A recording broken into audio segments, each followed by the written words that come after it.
It was a dreary afternoon in New York, the kind where the rain seemed to soak not just your clothes, but your soul. Clara Donovan stood under a tiny awning, her breath visible in the chilly air, her hands shoved deep into the pockets of a worn jacket. She was 23, fresh out of college with a degree in jewelry design, but the dreams she had nurtured for years now felt like distant stars, fading behind the gray clouds above her. Once, she had been the shining star of her university, her professors praising her creativity, her classmates envying her talent. Now she was nothing more than a waitress in a rundown bar, her apron stained with coffee and her pride battered by circumstance. As the rain pattered against the pavement, Clara's mind drifted to the betrayal that had brought her here. Miles Grayson, her ex-boyfriend and former classmate, had been her partner in more ways than one. They had worked together on projects, shared late nights over sketches, and once, she had even trusted him with the password to her old email account for a group assignment.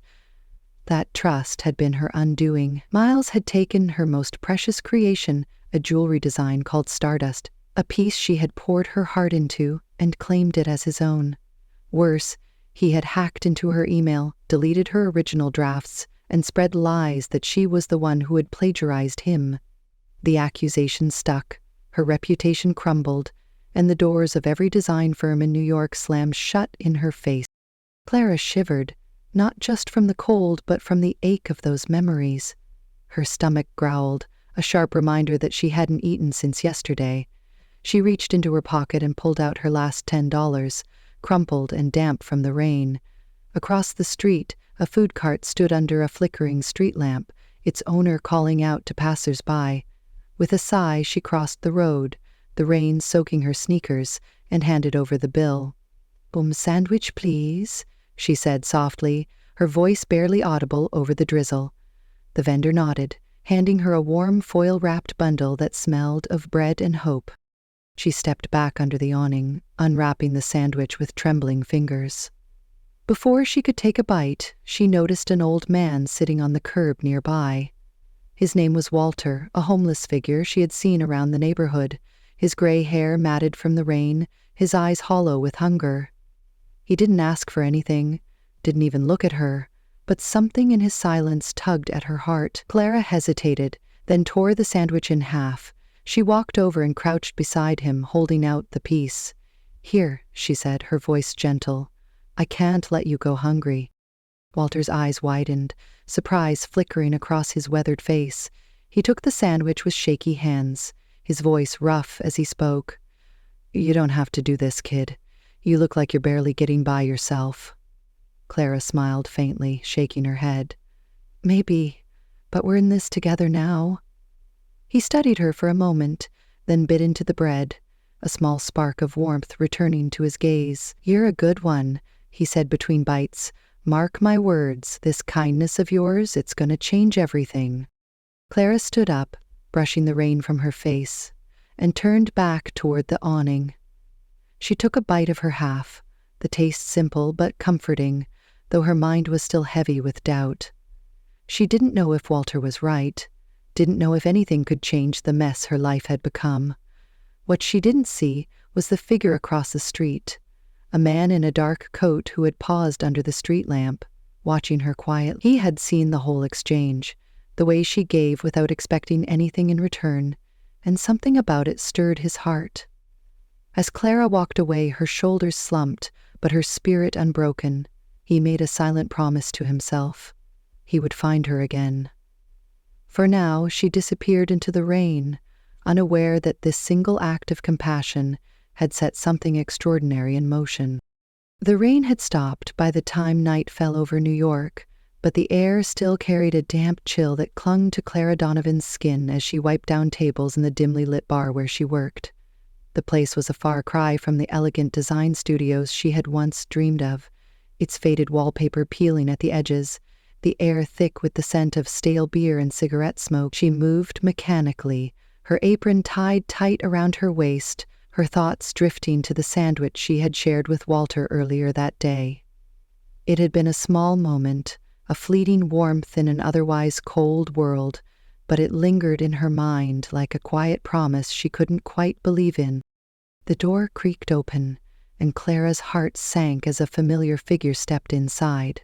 Miles Grayson, tall and smug in his tailored coat, sauntered toward the bar with a grin that made her stomach twist. He had changed since their college days, his boyish charm replaced by a sharpness that cut deeper than she cared to admit. She turned away, pretending to focus on a stubborn stain on the counter, but his voice sliced through the hum of the bar. "Clara Donovan, still scrubbing tables, huh? Thought you'd be a big shot by now." She clenched her jaw, refusing to meet his gaze. "What do you want, Miles?" she muttered, her voice low but steady. He leaned against the bar, too close for comfort, his breath warm against her cheek. "I want to help you. New York's chewed you up and spit you out. Come back to me, Clara. I'll give you a cushy spot at my firm, no questions asked. You won't have to live like this." His words dripped with mockery, each one a reminder of the life he had stolen from her. She gripped the rag in her hand, her knuckles white, and finally looked up at him. "I'd rather die hungry than crawl back to you," she said, her voice trembling with a mix of anger and pride. Miles laughed, a cruel sound that echoed in her ears. "Suit yourself. You'll regret it. When I'm on top and you're still nothing." Before she could respond, a new voice cut through the tension, smooth and firm. "Hey, back off," she said. "No." Clara turned, startled, to see a man standing a few feet away. He was tall, with dark hair that fell slightly over his forehead, and eyes so blue they seemed to pierce the smoky haze of the room. He wore a simple leather jacket, but there was something about him, a quiet confidence that made Miles hesitate. "Who are you?" Miles snapped, straightening up. The stranger stepped closer, his gaze unwavering.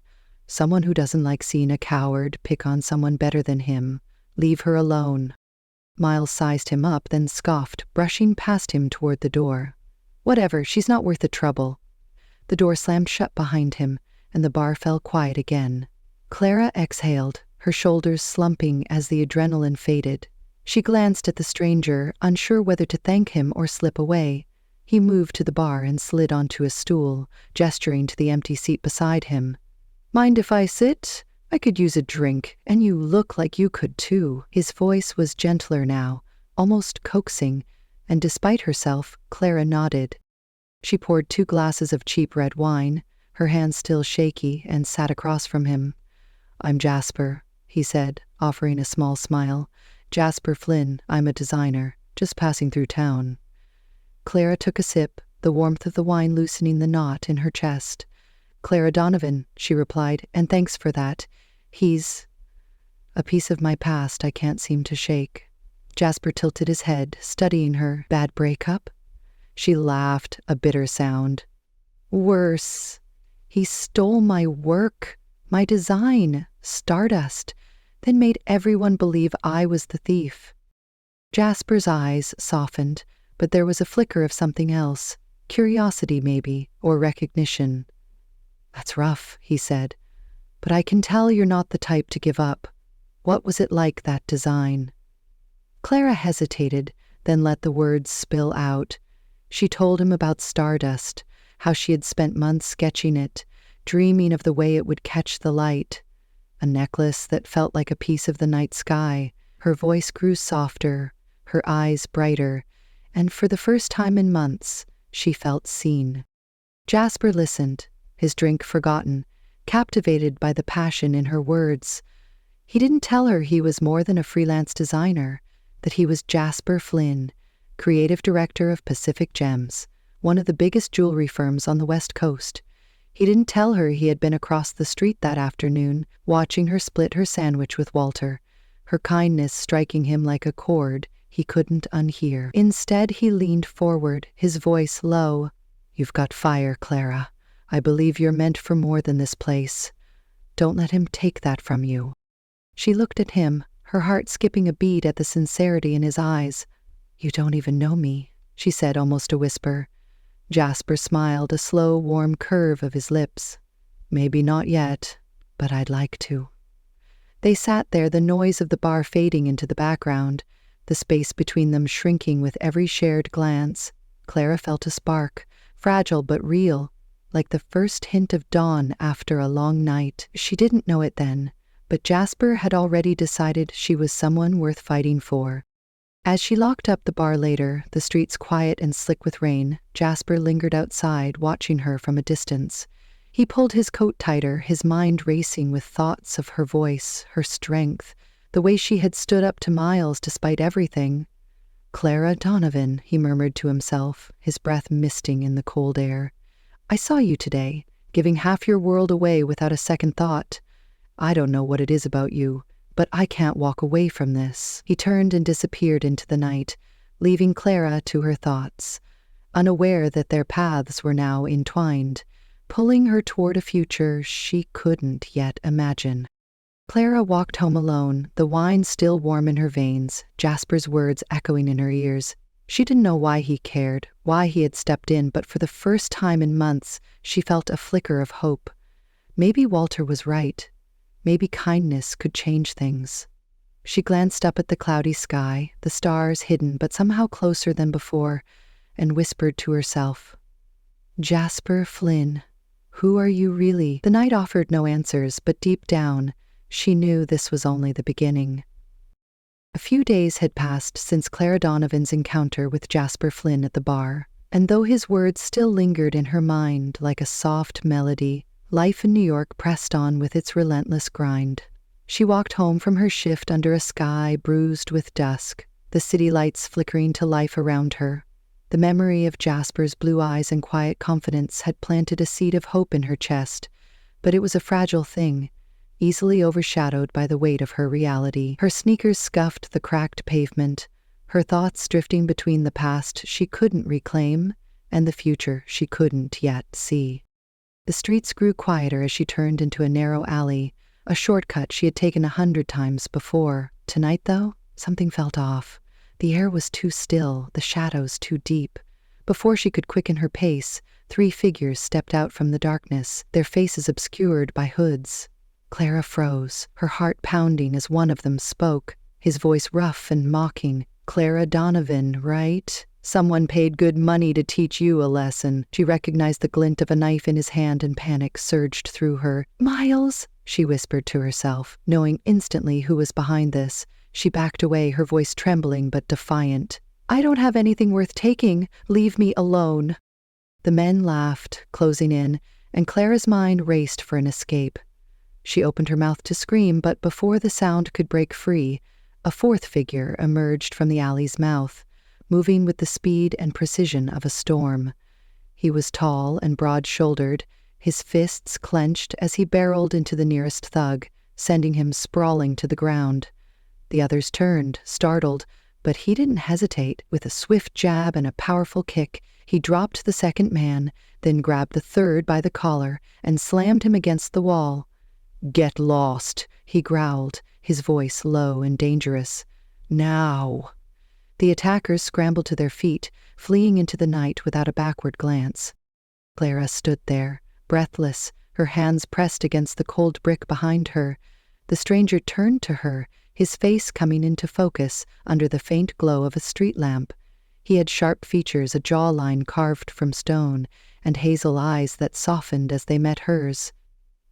"You okay?" he asked, stepping closer. She nodded, still reeling, her voice barely a whisper. "Yeah, thank you, I thought—" She trailed off, and he offered a small, reassuring smile. "Don't worry about it. I'm Declan Walsh. I was just passing by, saw trouble, and couldn't walk away." He helped her steady herself, his hand warm and firm against her arm. "Come on," he said. "Let's get you out of here. There's a diner up the street. You look like you could use something warm."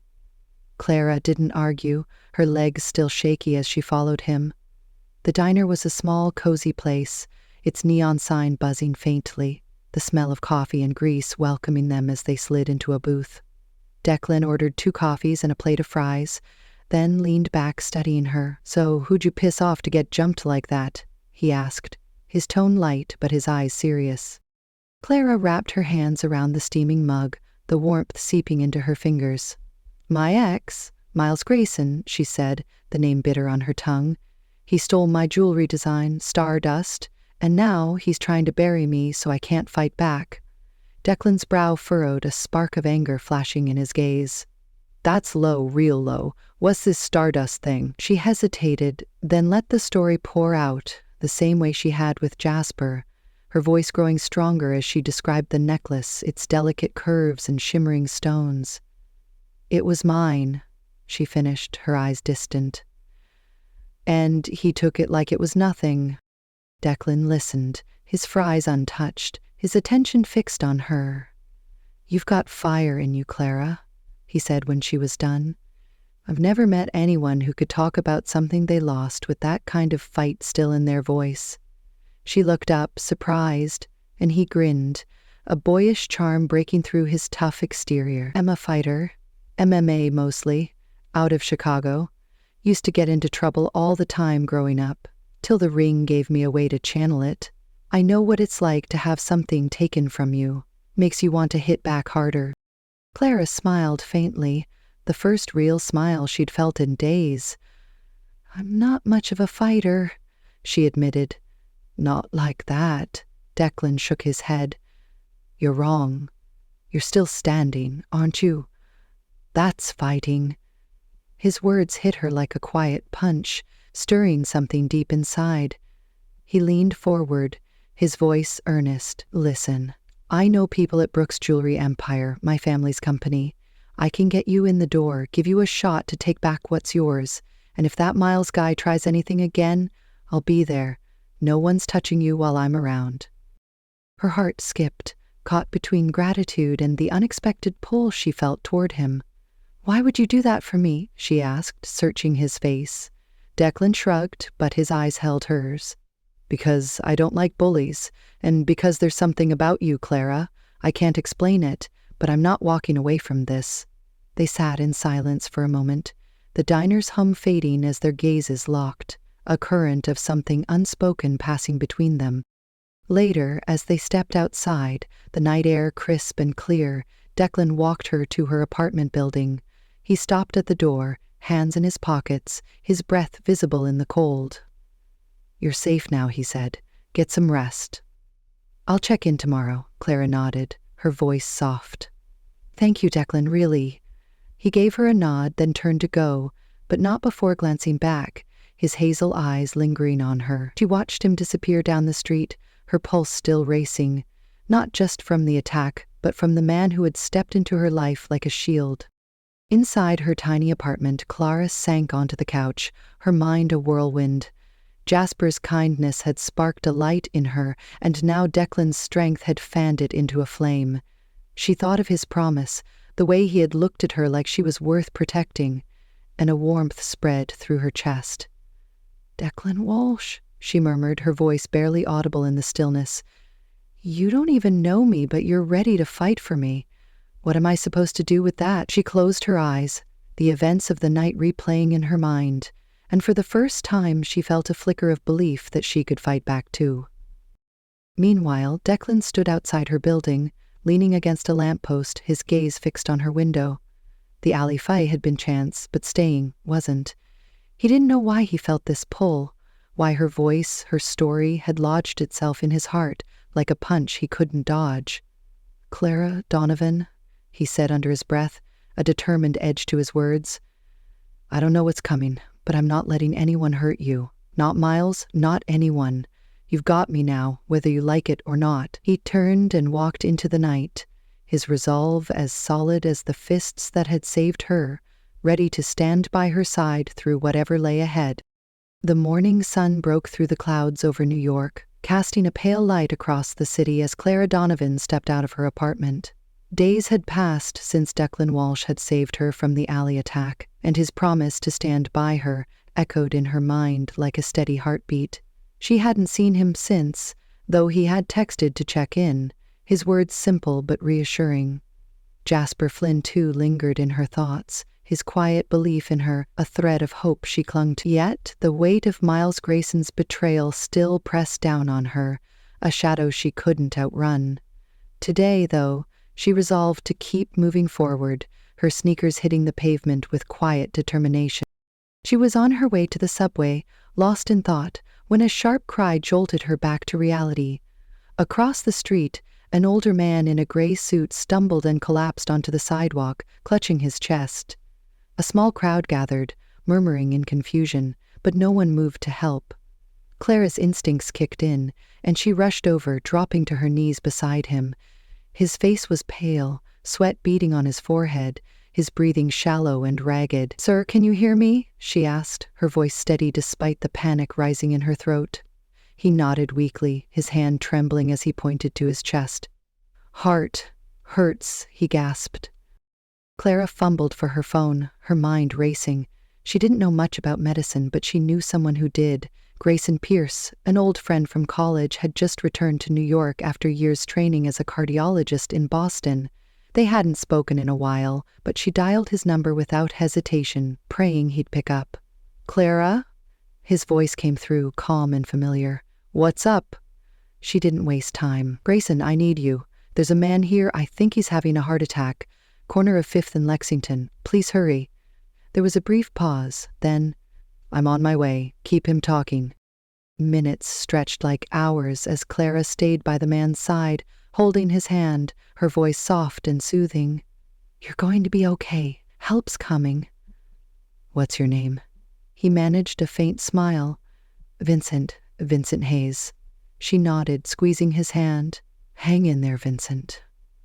Soon the sound of hurried footsteps broke through the crowd, and Grayson appeared, his dark hair slightly tousled, his medical bag slung over his shoulder. He knelt beside Vincent, his hands moving with practiced precision as he checked his pulse and listened to his chest. "It's a heart attack," he said, glancing at Clara. "Good call. Ambulance is 2 minutes out. I'll stabilize him till then." Clara stepped back, watching Grayson work, his calm focus a stark contrast to the chaos around them. The ambulance arrived and Vincent was whisked away, but not before he grabbed Clara's hand, his voice hoarse. "Thank you, young lady. You saved me." She smiled, brushing it off. "It was Grayson, not me." But Grayson shook his head as the paramedics drove off. "No, Clara, you acted fast. Most people wouldn't." His brown eyes met hers, warm and steady, and for a moment she felt the weight of the morning lift. Later that day, Grayson called her. "Vincent's stable, thanks to you. He's the head of Carter & Co., big jewelry firm. He wants to thank you in person. How about dinner at my place tonight? I owe you one, too."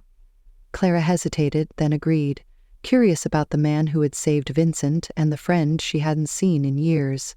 That evening she arrived at Grayson's modest brownstone, the smell of garlic and herbs greeting her as he opened the door. He was taller than she remembered, his quiet smile unchanged, but there was a new depth to him, a weariness softened by kindness. They sat in his cozy kitchen, the table set for 3, when a small figure darted in. "Daddy!" A girl of about 5 with dark curls and bright eyes climbed into Grayson's lap.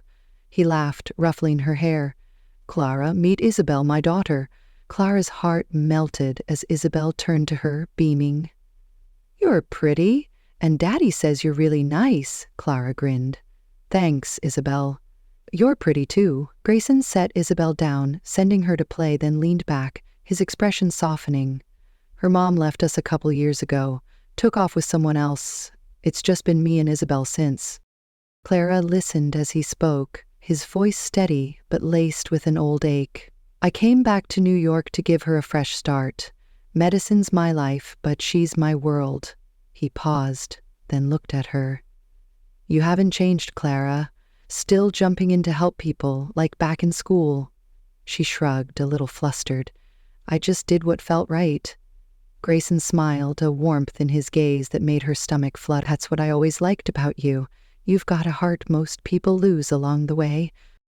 Dinner passed in easy conversation, Isabel chattering about her day, Grayson sharing stories of his time in Boston. Afterward, as Clara helped clear the plates, Isabel tugged at her hand. "You're really nice," she said, her voice small but earnest. "Can you stay with us?" Grayson coughed, his face reddening. "Isabel, honey, Clara's got her own place." But Isabel pouted, hugging Clara's leg. "I like her, Daddy." Clara laughed, kneeling to meet her eyes. "I like you too. Maybe I'll visit again soon." Isabel beamed, and Grayson shot Clara an apologetic look, though his eyes betrayed a flicker of hope. As the night wound down, Grayson walked Clara to the door, Isabel asleep upstairs. "Thanks for coming," he said, his voice low. "And for today. Vincent's a big deal, and he's grateful. I told him about your designs. He might want to work with you through Sullivan Enterprises. I wanted to. You deserve a break, Clara, and honestly, it's good to see you again. I missed this, us talking like old times." She looked at him, his sincerity wrapping around her like a warm blanket. "I missed it too," she admitted, her voice soft. They stood there, the space between them charged with something unspoken, a quiet longing neither dared name.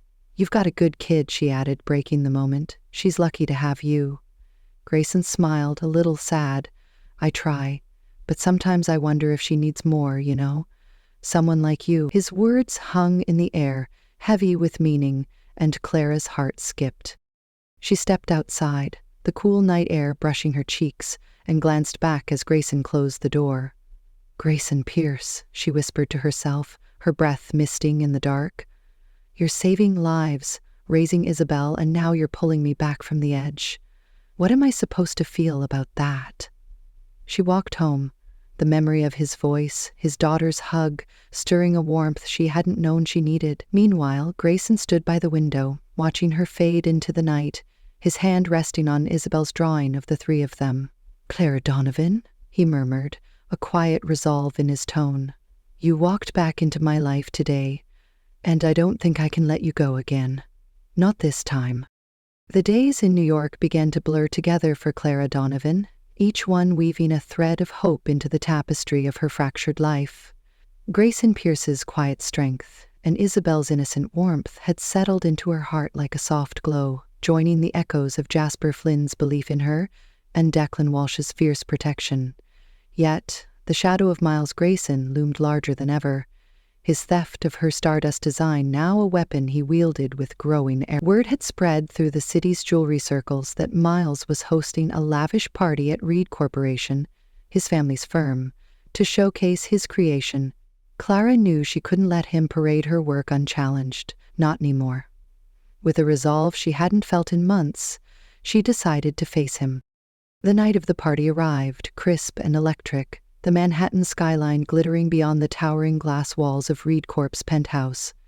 Clara slipped inside, her simple black dress a stark contrast to the sea of sequins and suits around her. She felt out of place, her heart pounding as she scanned the room, the chatter and clinking glasses a dizzying hum. Miles stood near the center, holding court with a group of admirers, a gleaming replica of Stardust dangling from his hand. "This piece," he boasted, his voice carrying over the crowd, "is the future of design. My vision, my triumph." Clara's hands clenched at her sides, her blood boiling. But before she could step forward, a familiar voice stopped her cold. "Clara Donovan, is that you?"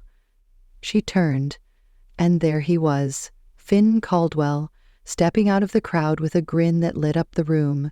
His sandy hair was longer than she remembered, his green eyes sparkling with the same mischief she'd known as a child.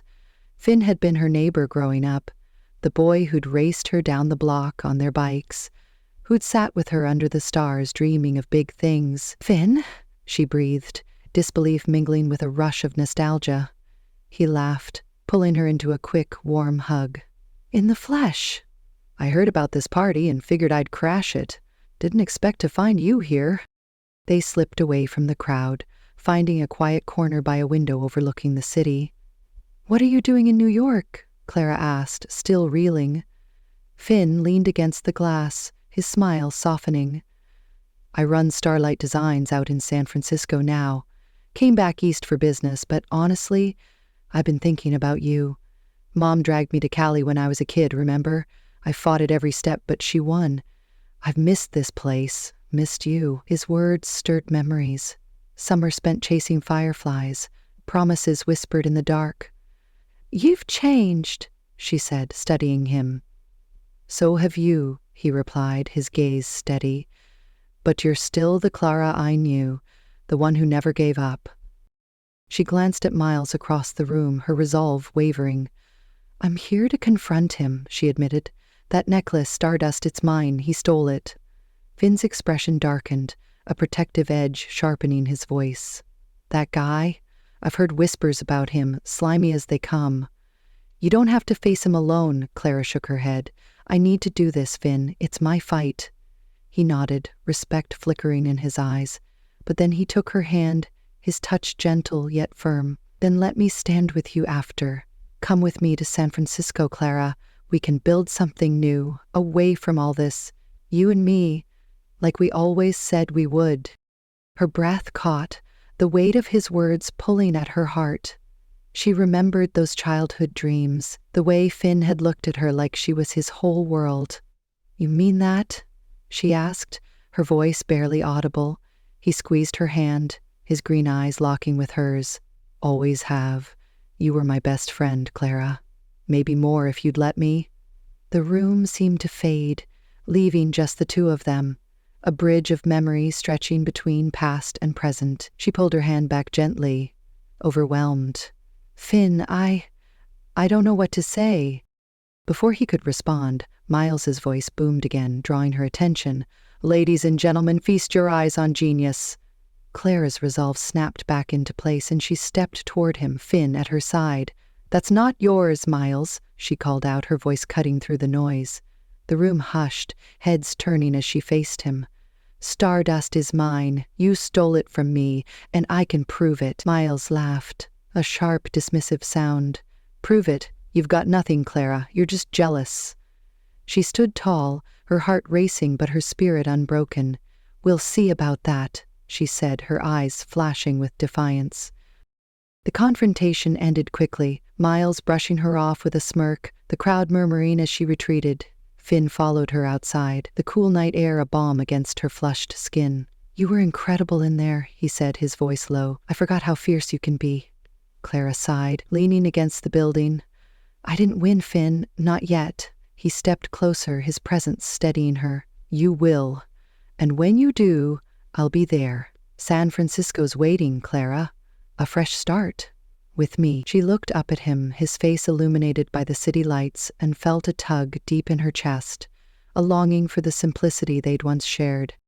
They parted ways, Finn pressing a piece of paper into her hand with his number scrawled across it. "Call me," he said, his voice soft but insistent. "Whenever you're ready." She watched him walk away, his figure fading into the bustling street, and clutched the paper tight. Back in her apartment, Clara sank onto her bed, her mind swirling with the night's events. Jasper's faith, Declan's strength, Grayson's warmth, and now Finn's promise.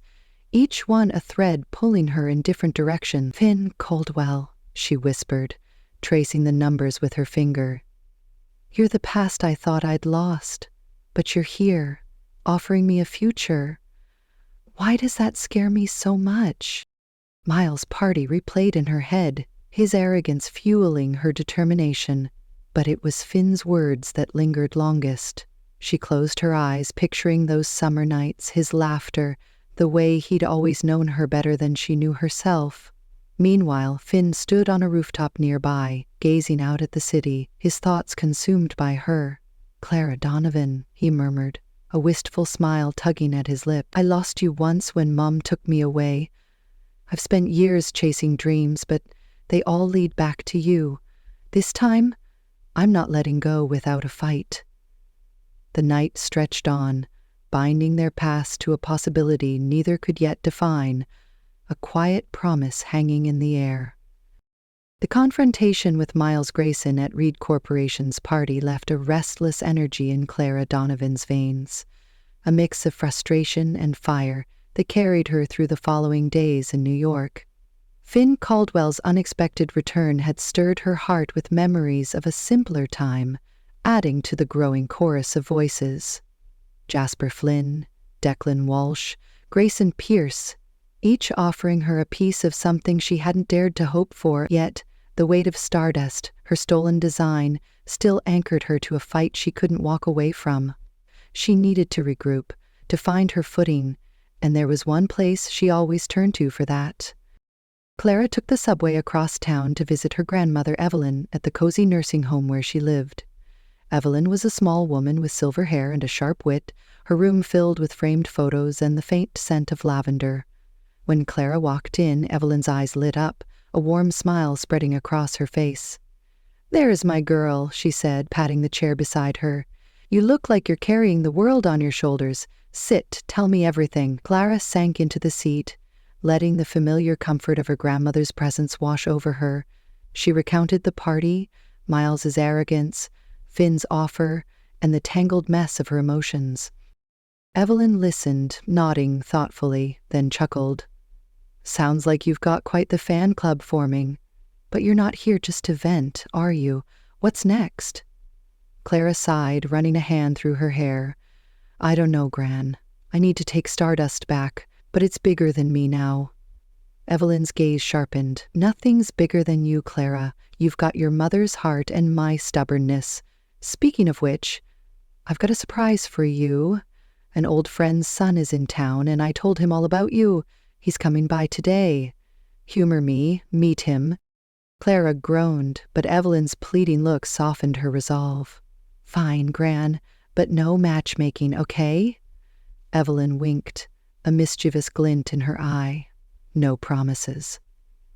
Moments later, a knock sounded at the door and a man stepped in, his presence filling the small room. He was tall, with dark hair neatly combed back, and a tailored suit that spoke of wealth and confidence. His gray eyes met Clara's, and he smiled, a bold, easy curve of his lips. "You must be Clara," he said, his voice smooth and assured. "I'm Theo Kingston. Your grandmother's been singing your praises." Evelyn beamed. As Theo took a seat, his posture relaxed but his gaze intent. "Theo runs Pierce Lux down in Miami," she explained. "Big name in jewelry, just like you'll be someday." Clara raised an eyebrow, caught off guard by his polished demeanor. "Nice to meet you," she said, keeping her tone neutral. "Gran's always overselling me." Theo laughed, a warm sound that eased the tension. "I doubt that. She told me you're a designer with a rare spark. I'd say she's spot on just from the way you carry yourself." They talked for a while, Evelyn steering the conversation with delight as Clara warmed to Theo's charm. He spoke of his life in Miami, the fast-paced world of luxury design, and his no-nonsense approach to business. Then, as Evelyn excused herself to fetch tea, Theo leaned forward, his voice dropping to a conspiratorial whisper. "I'll be straight with you, Clara. I don't have time for drawn-out dating, the whole dance of it. I've built my life on efficiency. Meeting you today, I see everything I've been looking for: beauty, talent, heart. If you're willing, we could start something right now, dating, and build toward marriage when the time's right. What do you say?" Claire stared at him, her breath catching in her throat, the room suddenly too small for the weight of his words. "You're serious?" she managed, her voice a mix of shock and disbelief. Theo nodded, his gray eyes unwavering. "Dead serious. I know what I want, and it's you. I'd take care of you, give you everything you need to shine. But I'm not here to push. Say no and I'll back off, though I'll keep trying to win you over." She blinked, her mind reeling. "We just met. Theo, this is a lot." He smiled, unfazed. "Fair enough. Think about it. I'm not going anywhere yet." Evelyn returned, oblivious to the bombshell Theo had dropped, and the visit continued with light chatter. But Clara's thoughts spun, her heart a tangle of confusion and curiosity. When it was time to leave, Theo walked her to the door, his hand brushing hers as he handed her his card. "Call me if you change your mind," he said, his voice low and earnest. "You're worth waiting for, Clara." She nodded, too flustered to reply, and stepped into the hallway, the door clicking shut behind her. The subway ride home was a blur, Theo's offer echoing in her ears, joining the voices of Jasper, Declan, Grayson, and Finn. She leaned against the window, the city lights streaking past, and let her thoughts spill out. "Theo Kingston," she murmured, her voice lost in the train's rumble. "You come out of nowhere with a proposal like that, bold and crazy and somehow real. I should laugh it off, but why does a part of me want to believe you? She pressed her forehead to the glass, her breath fogging the pain, feeling the pull of his certainty against her own uncertainty. Back in her apartment, Clara dropped onto the couch, staring at Theo's card in her hand. 4 men had stepped into her life now, each one seeing something in her she struggled to see herself. Jasper's faith, Declan's strength, Grayson's warmth, Ben's nostalgia.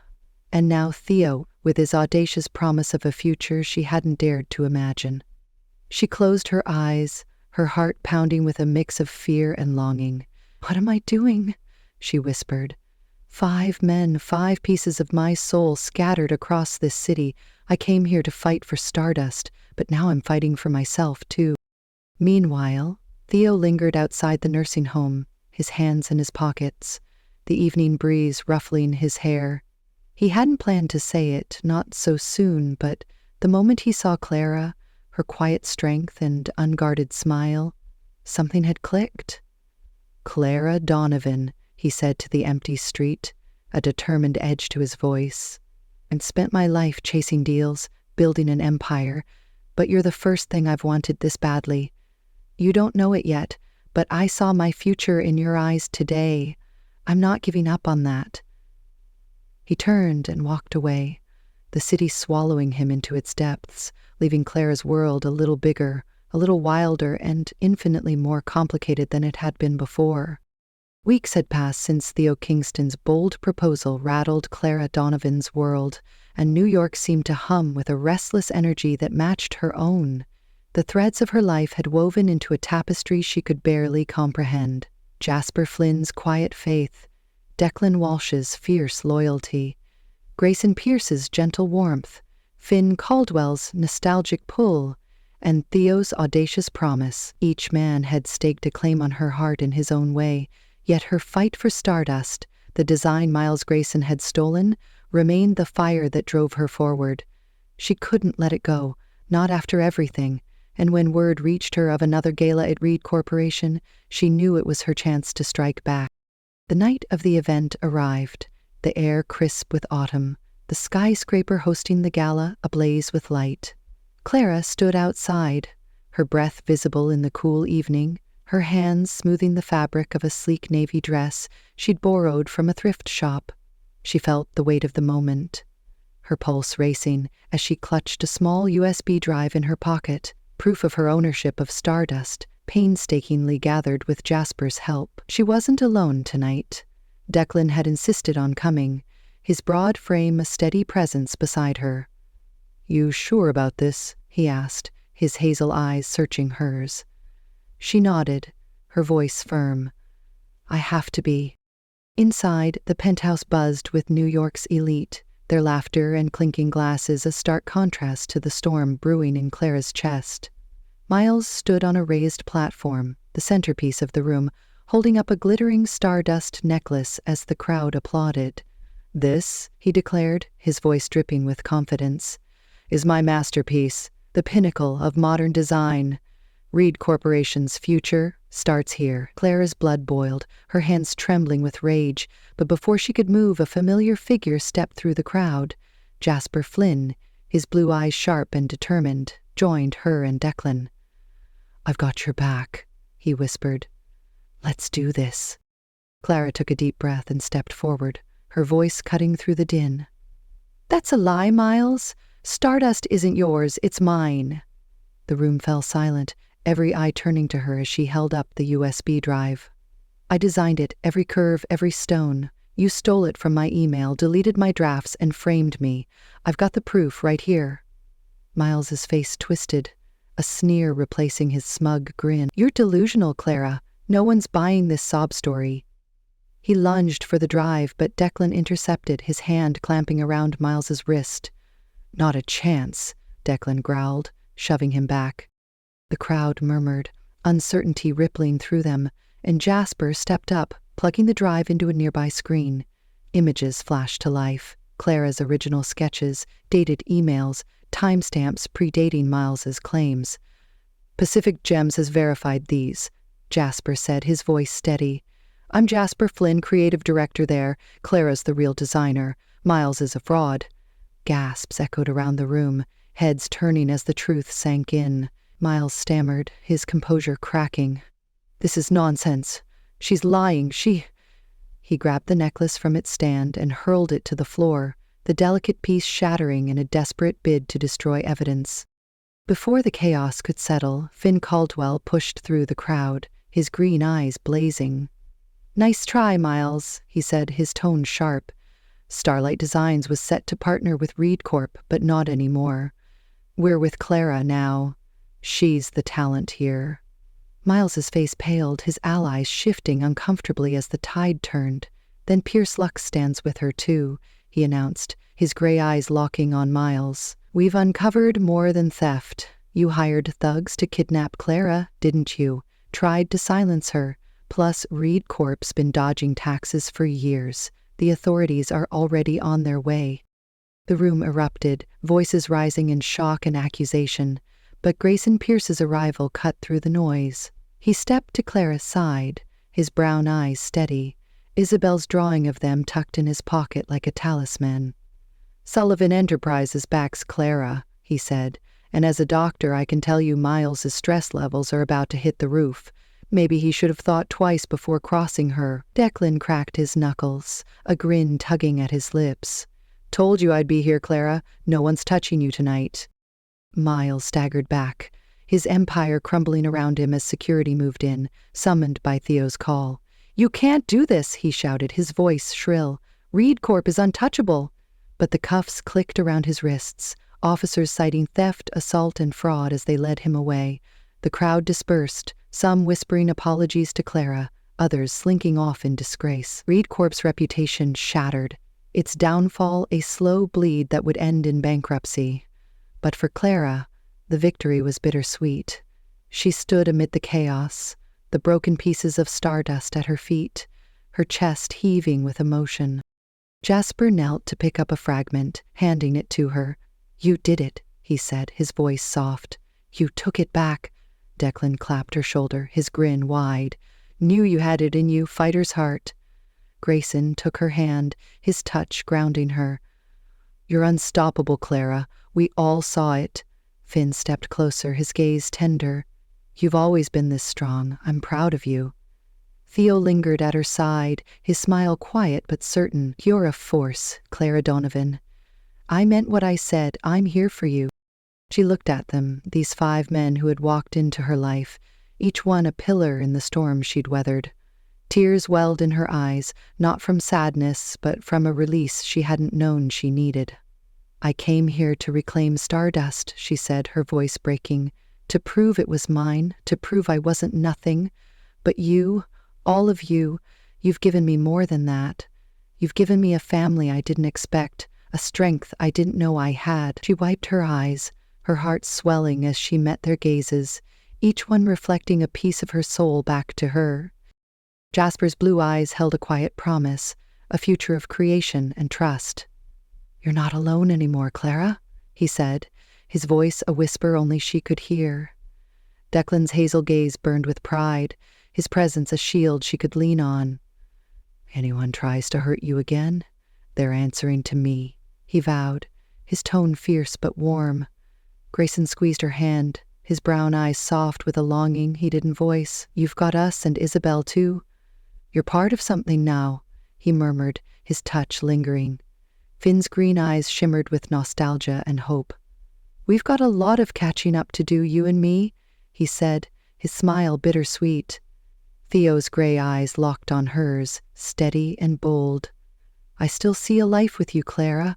Whenever you're ready," he added, his voice a quiet anchor. The gala faded into the background, the shattered remnants of Stardust, a symbol of her past, breaking apart to make way for something new.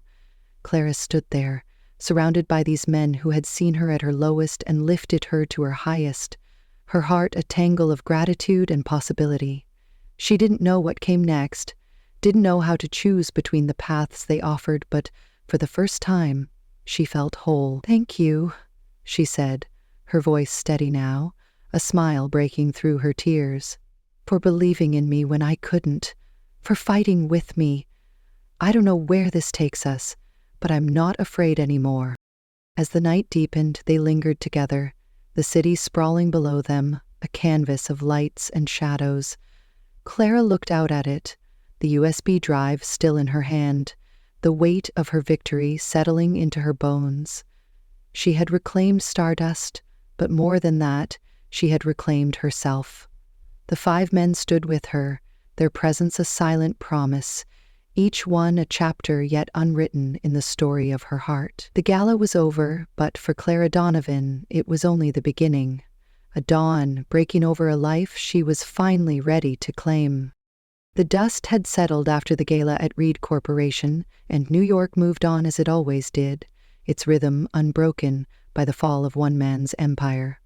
For Clara Donovan, though, the weeks that followed were a quiet revolution, a rebuilding of everything she had thought lost. Miles Grayson was gone, hauled off in cuffs that night, now facing a long investigation that would unravel his crimes: theft, assault, fraud. Reed Corp teetered on the edge of bankruptcy, its once shiny reputation tarnished beyond repair. Clara had won back Stardust, her design now hers in every way that mattered, but the victory was more than a necklace. It was a reclaiming of her soul, forged in the fire of those who had stood by her. With the help of Jasper Flynn, Declan Walsh, Grayson Pierce, Finn Caldwell, and Theo Kingston, Clara turned her triumph into something tangible. Stardust Studio opened its doors in a sleek loft in Brooklyn, its walls lined with sketches and shimmering prototypes, a space where her dreams could breathe again. Pacific Gems, Brooks Jewelry, Sullivan Enterprises, Starlight Designs, and Pierce Lux signed on as partners, their faith in her talent a foundation stronger than she could have imagined. The grand opening was a blur of champagne and congratulations. The 5 men who had changed her life mingling with industry giants, their pride in her as bright as the lights overhead. Clara stood in the center of it all, her navy dress swapped for a simple white blouse and jeans, her hair loose around her shoulders. She felt lighter than she had in years, the weight of Miles's betrayal lifted, replaced by a quiet strength she hadn't known she possessed. Yet, as the crowd thinned and the night grew late, she slipped outside, needing a moment to breathe. The Brooklyn streets were alive with sound, cars humming, voices drifting on the wind, and she walked, her steps aimless, until a familiar figure caught her eye. Walter sat on a bench under a flickering street lamp, his gray hair still matted, his coat worn but his eyes sharp. Clara approached, a smile tugging at her lips. "Walter?" she called, and he looked up, recognition dawning on his weathered face. "Well, look at you," he said, his voice rough but warm. "Heard you made it big, kid. Doesn't surprise me one bit." She sat beside him, the cold metal of the bench grounding her. "I owe you," she said softly. "That day with the sandwich, you told me kindness would change everything." "You were right." Walter chuckled, shaking his head. "Nah, you don't owe me nothing. That was all you, Clara. Your heart did the work." She reached into her bag and pulled out a small box, a silver pendant she'd crafted, simple but elegant. "I made this for you," she said, pressing it into his hand. "A thank you." He took it, his fingers tracing the metal, then handed it back. "Keep it, kid. I'm a wanderer. Stuff like this don't fit my life. But I'm glad you're where you belong now," she nodded, respecting his choice, and stood. "Take care, Walter," she said, her voice thick with emotion. He waved her off, a faint smile lingering as she walked away.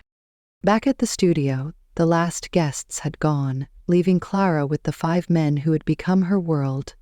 Jasper leaned against a workbench, his blue eyes soft. "You've built something incredible here," he said. "Come to LA with me, Clara.